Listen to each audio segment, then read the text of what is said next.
Okay, what is this update? 2.5. It seems pretty damn big for a 2.5. We have an ungodly amount of units, 12 to be exact. Well, some of them are just evolutions and stuff like that, and some of them are miscellaneous. Like, I'm gonna assume these guys are probably fodder.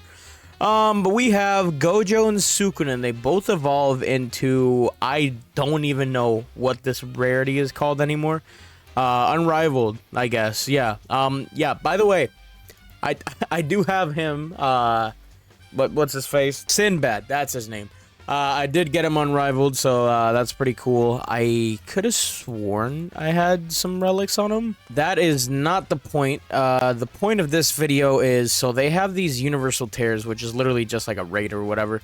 And every 3 hours, I believe, it switches between Sukuna and Gojo's.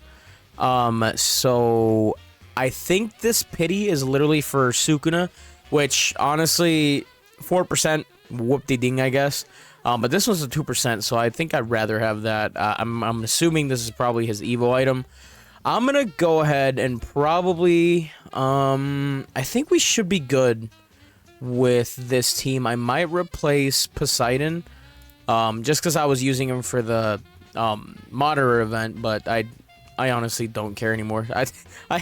I'm done chasing for Madara, honestly. I didn't really do many runs, but enough to just straight up be done with them. Alright, that looks pretty good. Everyone should have their gear and everything, so let's go ahead and check out this event. I'm gonna go ahead and assume I'm probably not gonna struggle here.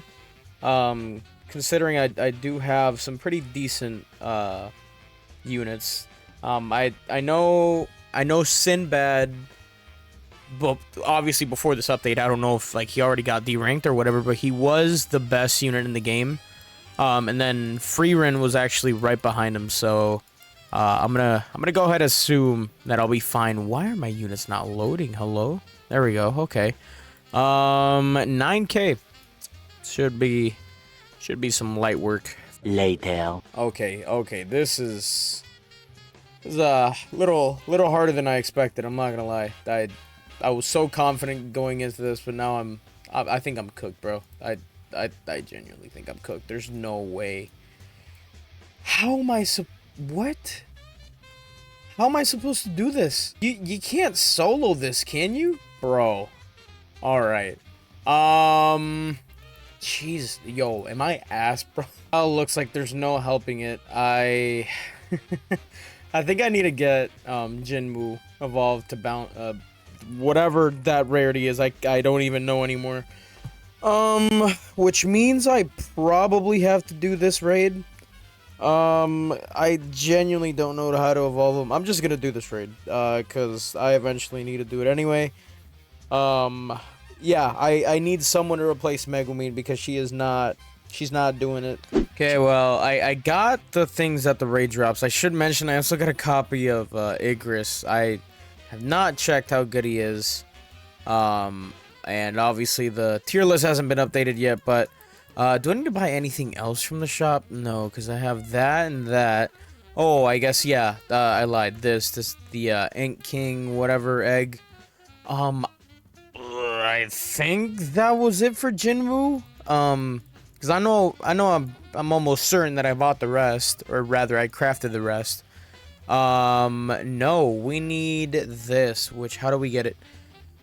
Strongest of all time, tear. Oh, so yeah, okay.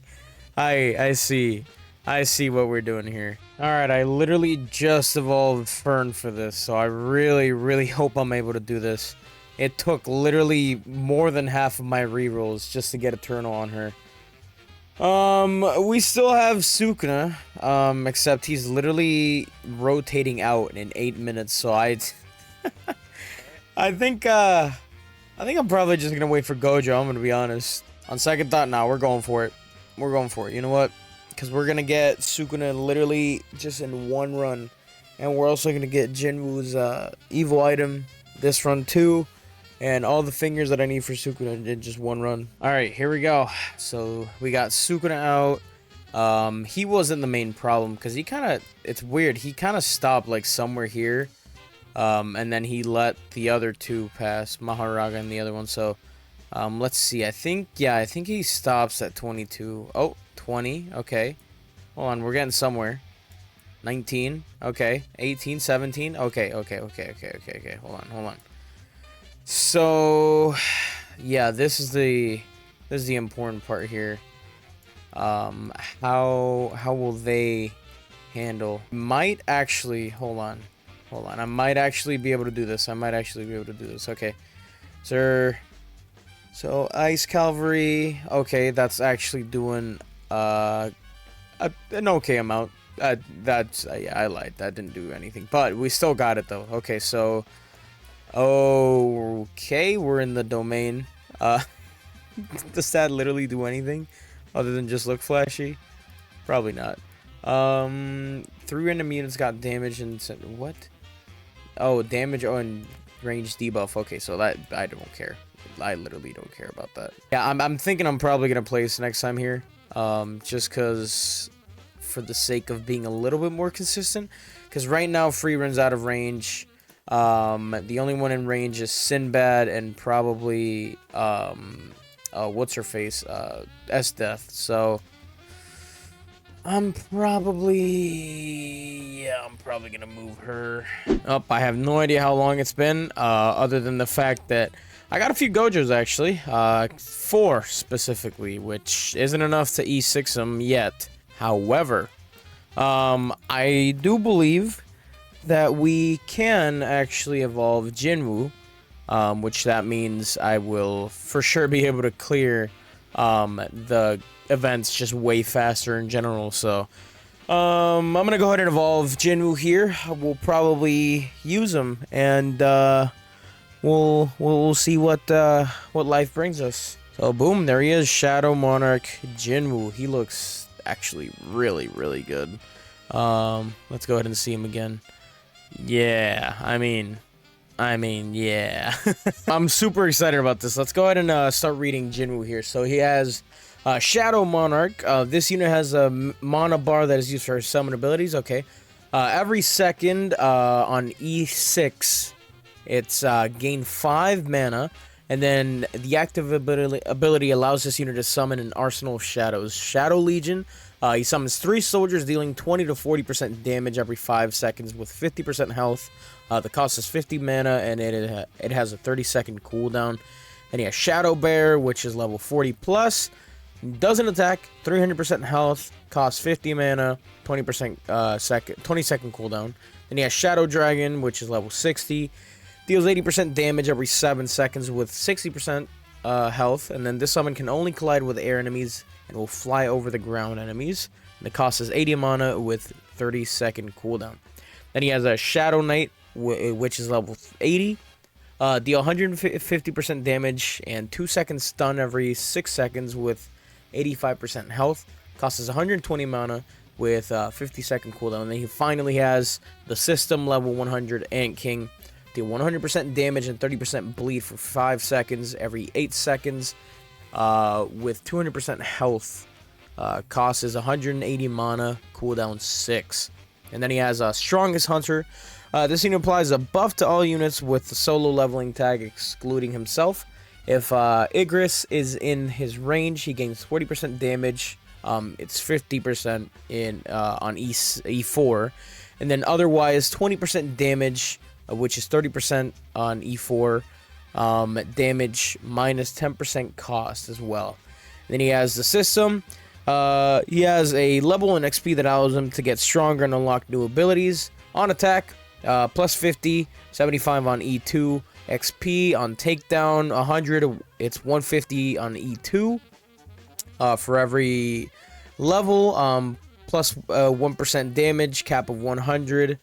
On level 20, minus 20% SPA. On level 40, unlocks Summon Shadow Bear. 60, 25% hyper damage. Unlocks Shadow Dragon, and then Shadow Knight and Ant King. Okay. There is quite a few things going on here, so I'm gonna go ahead and upgrade everybody. And then I guess he didn't get to level 100, so I wonder if that's like actually pretty difficult to get, or if that's even possible in this type of game mode. However, I will actually try and summon something. So I'll probably do, yeah, the Shadow Legion, if it allows me. So boom, there we go. Okay, there they are. Just 3, really? Enable. Okay. Okay, so it keeps spawning, right? Right? Or is that? Hold on. Okay, I'm a little confused. Does it have to do with his takedowns? No, because he has 338 kills. Or do you have to wait till they probably die? You probably gotta wait till they probably die. Okay. Eventually. All right. Well, it's been a hot minute, but I think we have the stuff to evolve Sukuna. I'm almost positive. We do. Okay. There they are. Unfortunately, as of right now, I don't really have enough to E6 the Gojo or Sukuna. At least my Jinbu is E6. But I guess now what we really got to focus up on is not only leveling them up, because apparently, as you can see down here, they go all the way to level 100, just like Sinbad, which kind of blows, I can't even lie. But I'm gonna try and get at least one of them with Ruler. If the game wants to bless me up and give me 2, that'd be great. But from what I can tell, Sukuna is the better one, so I'm probably gonna prioritize that. There it is. Okay, Ruler. Come on, Gojo. Bless me up, please. And no. Okay, well, I don't think there's another shop that I can probably scavenge. Here, let me try and figure something out. Well, looks like we landed on Duelist for him, so, yeah, rip. It is what it is. I want to check out both Gojo and Sukuna, so I do believe, yeah, I don't have their, like, best, accessories, but, I got some decent ones there, so, I might as well take them into the Universal Tear, to check them out, and I'm sure they can probably clear it. Alright, we got both boys now. Keep in mind, of course, again, Sukuna is the one with the Ruler trait. Gojo only has Duelist, so might as well start with Gojo. So let's start reading here. He's got Limitless Sorcerer. When an enemy enters his range, apply 20% slow for 5 seconds, that being 40% on E2. Take 25% damage while this unit's in range. And then Etherealization on E4, gain 5% damage per sorcerer tag in range. And then on E6, he deals 3 times damage to enemies with Time Stop. Then he has Infinite Purple. It's unlocked on the final upgrade. He deals 300% damage to all enemies on the map. Okay, so map nuke, that's pretty good. And then he has Domain Expansion, also unlocked on the last upgrade.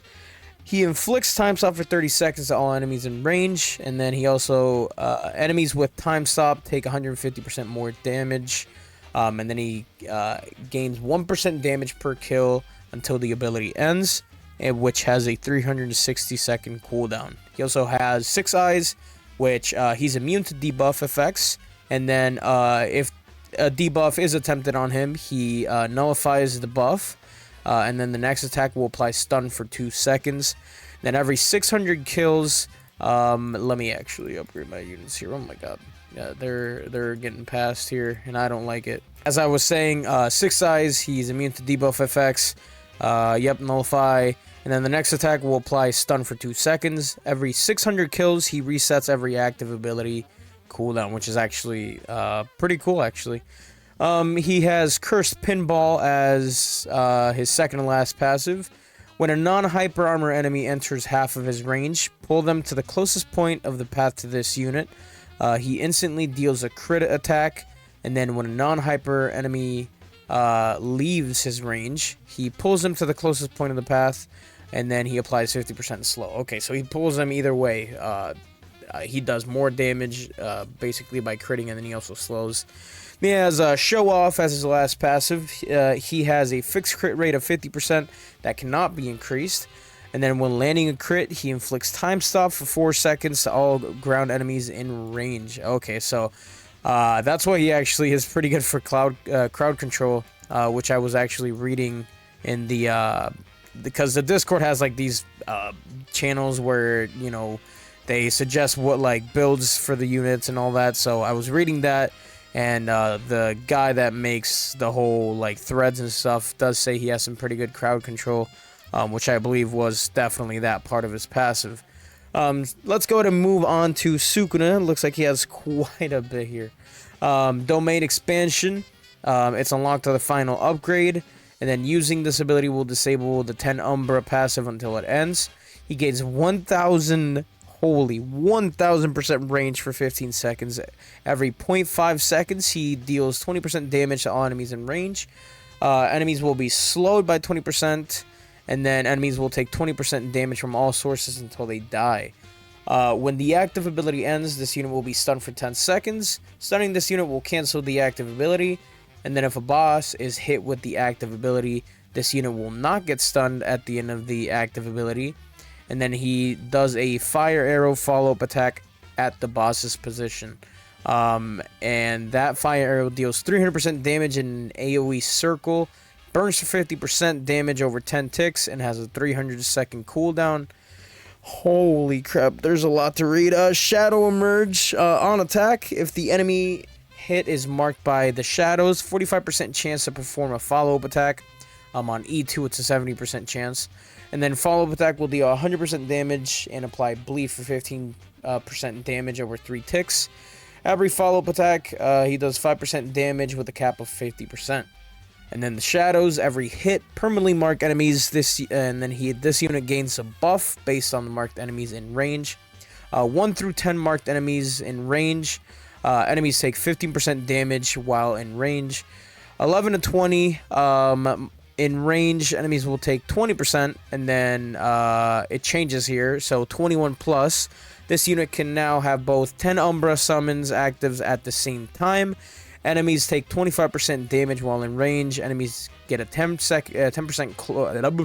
slowdown while in range.